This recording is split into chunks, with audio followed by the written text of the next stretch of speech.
head coach up at Chestnut Hill on Halloween weekend. Is playing up there particularly nostalgic for you, and what are some of your recollections about that game? Yeah, it is. It really is.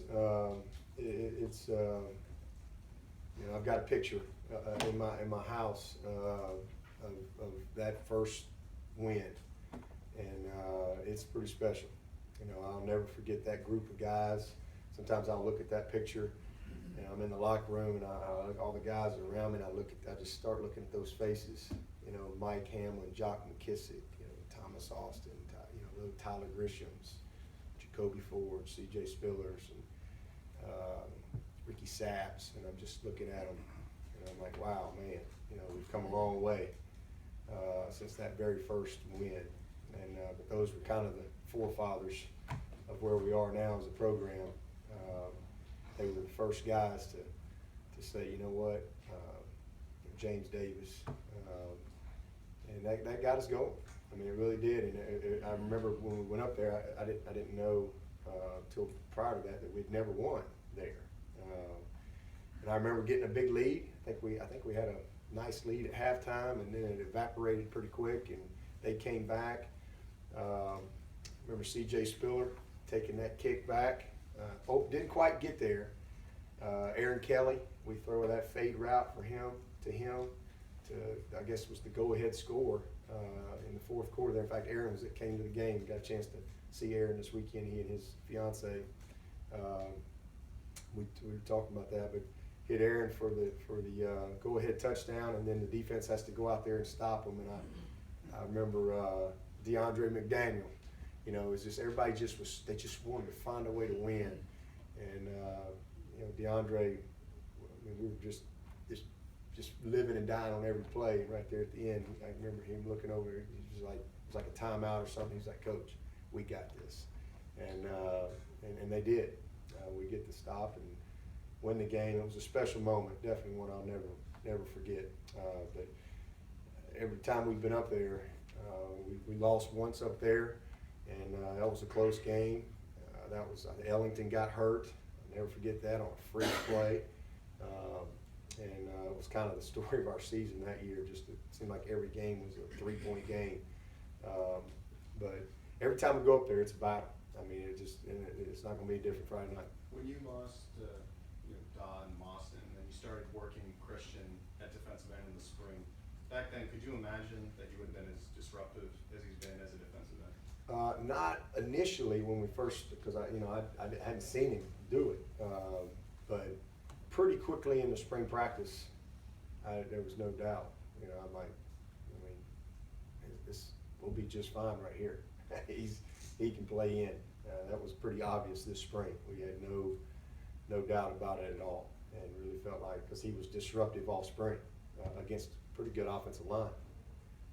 So no, we knew this spring, but going into it, I didn't know until I saw it. When you win a game as big as Saturday's, how do you ensure that the team stays focused on the task at hand, moves on to the next game in a positive way? I mean, it wasn't any bigger than beating Georgia Tech on Thursday night. It wasn't any bigger than beating Auburn in the opener at Auburn. It wasn't any bigger than beating South Carolina State. They're all big. I always tell them, if you don't think it's big, lose it.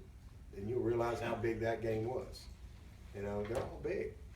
So we just continue to do what we've done around here for a long time. We come in here on Mondays, and it's Mental Monday. We refocus. It's all about what's next and how we get better. We correct mistakes. We challenge. We tell the truth, and say, okay, here's what we did good. Here's what we did bad. Here's what we got to do to get better this week. Here's the next opponent. We're going to get ready for what they do. But listen, it's about our formula for excellence, our standard, having a daily focus. We don't change that. And our guys, they buy into that. I mean, every week is a huge game. I mean, we want to win the division, and Boston College is in the way. They're in the way. It's just that simple. I mean, we don't make the schedules up. We don't worry about the schedule. We just play it. And we also know they all count. So right now we're in a good spot in our division. After 5 games, we've positioned ourselves where we'd like to be at 5-0. But if we want to stay in control of our destiny, and if we want to achieve that next goal, we got to find a way to beat Boston College. Just that simple.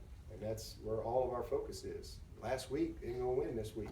Had we lost the game, it'd be the same thing.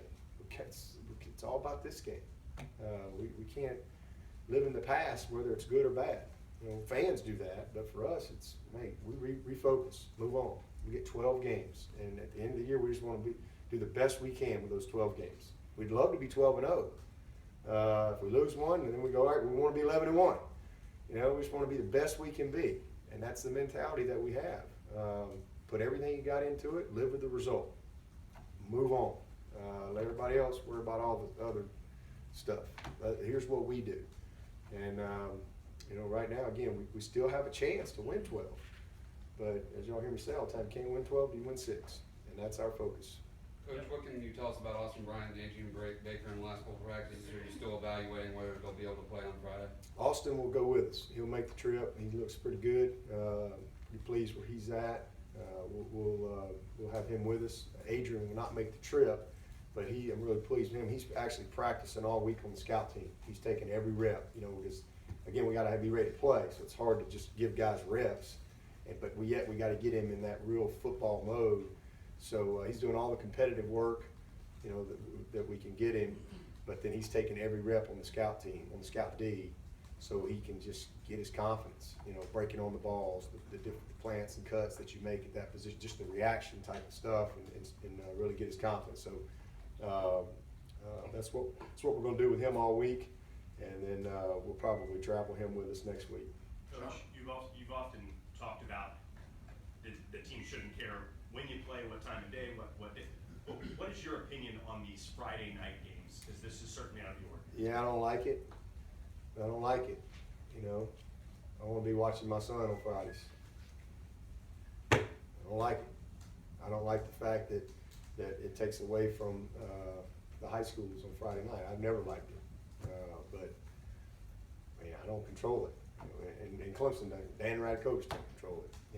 Those are all TV contract stuff, and I understand all that. But so we don't have any control over it. So I don't really fret about it or worry about it.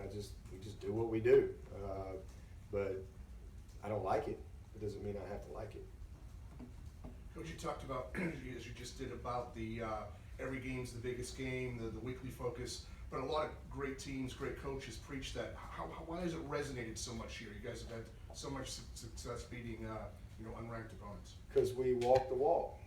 We don't just talk it. But we walk the walk as coaches. There's no.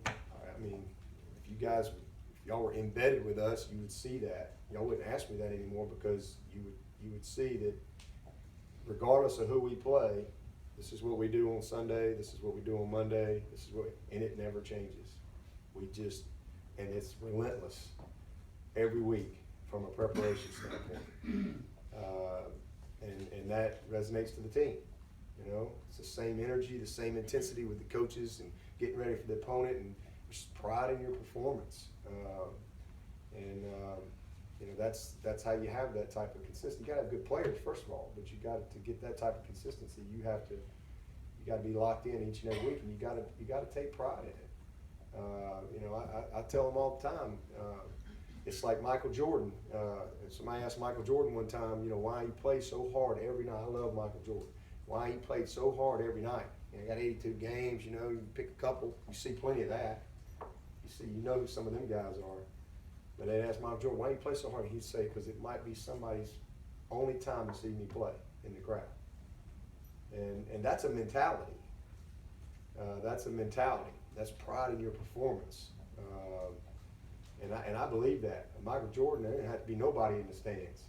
And you put a ball out there, and you put somebody out there to compete against him, he's gonna dominate. He's gonna play hard.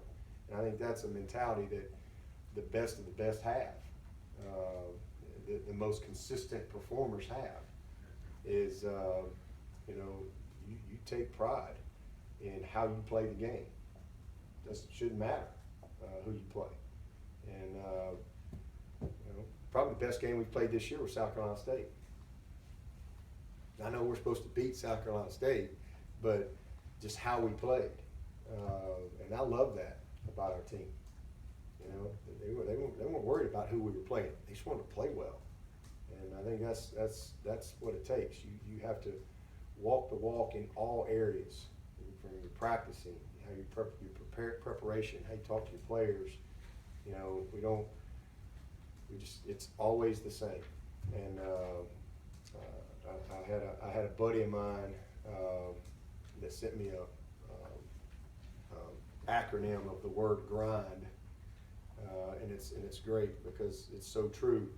You know, because we're in the grind, and it is a grind. I mean, you go to bed at 4:30 in the morning on Saturday night, you're right back over here because it's a Monday. You just lose a day of prep, but you still got the same amount of work to do. And then you got to bring the guys in and practice, which isn't what they normally do. So there's, you kind of grinding a little bit. But for us, we have a routine that we believe in. And so when Fridays come, when we walk off that field from our game prep, our guys know that we paid the price. And we don't change anything regardless of who the opponent is.